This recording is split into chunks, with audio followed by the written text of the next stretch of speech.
to get hurt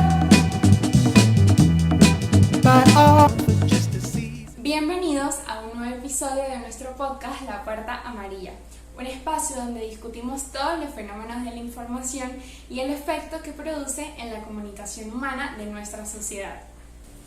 El día de hoy en La Puerta Amarilla queremos hablar sobre la historia de la radio, pero no solo la historia de la radio aquí en Venezuela, sino también en Sudamérica y en Estados Unidos. Sabemos que la historia de la radio comenzó en 1887, cuando el físico alemán Heinrich Hertz detectó una radiación electromagnética predicha 24 años antes por James Clerk Maxwell, a partir de unas cargas eléctricas muy poderosas. En 1897, Guillermo Marconi fundó la empresa británica Marconi, que se valió de diversas patentes y comenzó a establecer comunicaciones entre estaciones de radio costeras y barcos en alta mar. Un año después, en 1898, introdujeron con mucho éxito una primera estación de radio en Chelmsford. Vamos a empezar hablando un poco sobre la historia de la radio en Estados Unidos. Todo comenzó la Nochebuena del año 1906, cuando Reginald Aubrey Fessenden transmitió desde la Brand Rock Station en Massachusetts, en Estados Unidos, la primera radiodifusión de audio de la historia. Así, varios buques en alta mar pudieron oír una radiodifusión que incluía a Fessenden tocando el violín con la canción Oh Holy Night y leyendo un fragmento de la Biblia. Fue exactamente el 20 de agosto de 1920 cuando se empezó a retransmitir el primer programa radiofónico de entretenimiento en Michigan, Estados Unidos. Fue la WWJ a través de la frecuencia 950 AM, la que transmitió un programa de noticias de Detroit, y ese mismo día se realizaron unas 1920 misiones de prueba para comprobar que el equipo fuera capaz de realizar servicios regulares. Así, la WWJ se convirtió en la primera radioemisora del mundo que empezó a retransmitir de forma radial y puntualmente de manera muy exitosa. La primera estación de radio en el mundo se estableció en 1920 en Pittsburgh, Pensilvania. Esta fue la KDKA y era la primera de Washington House.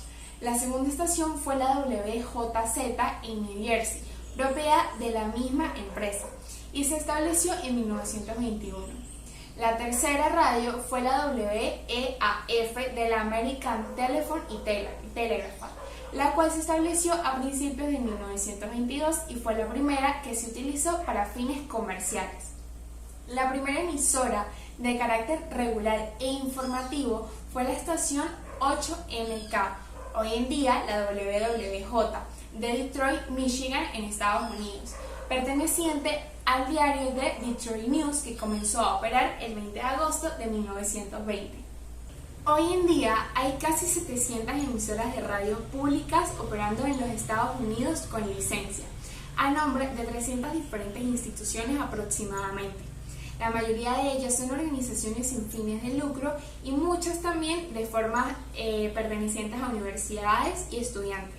La mayoría de las emisoras son públicas y son miembros de un servicio nacional de radio llamado National Public Radio, como la Fox News de Nueva Orleans. Estos fueron algunos de los detalles más importantes de la historia de la radio en Estados Unidos. Sin duda es muy maravillosa. Ahora me gustaría que habláramos un poco sobre la historia de la radio en Sudamérica. Se tardó un poco en llegar la radio a Sudamérica después de la primera emisión en Estados Unidos. Hoy en día sigue siendo uno de los medios con una amplia penetración en toda la sociedad sudamericana. La historia se remonta durante el año 1916 en Puerto Rico, cuando un aficionado de la electricidad llamado Joaquín Agusti comenzó a experimentar los primeros receptores y transmisiones radiales. Puerto Rico fue de las primeras 3 naciones del mundo en tener una emisora radial completa y también estableció la segunda estación de radio en América Latina y la quinta en el mundo. Esta fue la WKAQ con el circuito de AM. Asimismo, Argentina fue el primer país de América Latina en emitir una señal de radio en el año 1920. Luego, en 1921, México se suma a la lista y en 1902 comienza Uruguay, Brasil, Chile y Cuba, exactamente en este mismo orden. Y así cada año se fueron sumando más y más países a la lista de Sudamérica, con una señal de radio muy activa. En la mayoría de los países de nuestra región, la tecnología empleada para implementar la radio fue prevista por Marconi Company. Venezuela, otro de los países sudamericanos, comienza su historia de la radiodifusión en el año 1926, durante el periodo político de Juan Vicente Gómez, y con el apoyo y conocimientos técnicos de Luis Roberto Scholz y Alfredo Moller. Todo inició en Caracas con la amplitud modulada AM, y la primera emisora de radio venezolana fue identificada con las siglas AIRE. La programación de AIRE se basaba en la lectura de noticias de los diarios caraqueños, humor y música que podía ser en vivo o en discos.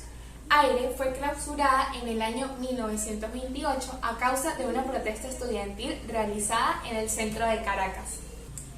Luego, en 1935, se transforma Radio Caracas Radio. Sin duda fue una estación de radio muy emblemática y que incluso muchos venezolanos aún la conservan en la memoria. En ese momento de la historia comienzan a fundarse emisoras en las primeras ciudades de Venezuela, como Táchira y Carabobo. La radio se apoderó de Venezuela, o al menos en la Gran Caracas, en la década de los años 40. Y empiezan a surgir programas como El Galerón Premiado o La Familia Buchipluma, que tuvieron muy buenos niveles de aceptación en toda la comunidad venezolana. Aunque la radio se vio en peligro cuando apareció la televisión venezolana en 1952. Pero yéndonos más al presente, la radio se consolida como uno de los principales medios de comunicación del país. Existen 699 emisoras de radio a nivel nacional, y todas cumplen de forma muy efectiva una labor informativa, pero también de entretenimiento. Sin duda alguna, la radio es uno de los medios de comunicaciones más importantes y emblemáticos a nivel mundial. Luego de haber visto su historia en Venezuela, Sudamérica y Estados Unidos, podemos concluir que es muy difícil que este medio de comunicación tan importante desaparezca, ya que tiene un alcance muy global e incluso internacional. Es de fácil acceso para muchas comunidades y para muchos lugares del mundo. Gracias por ser parte de otro episodio de nuestro podcast La Puerta Amarilla. Esperamos verlos en el próximo episodio. By all the girls, they try his words.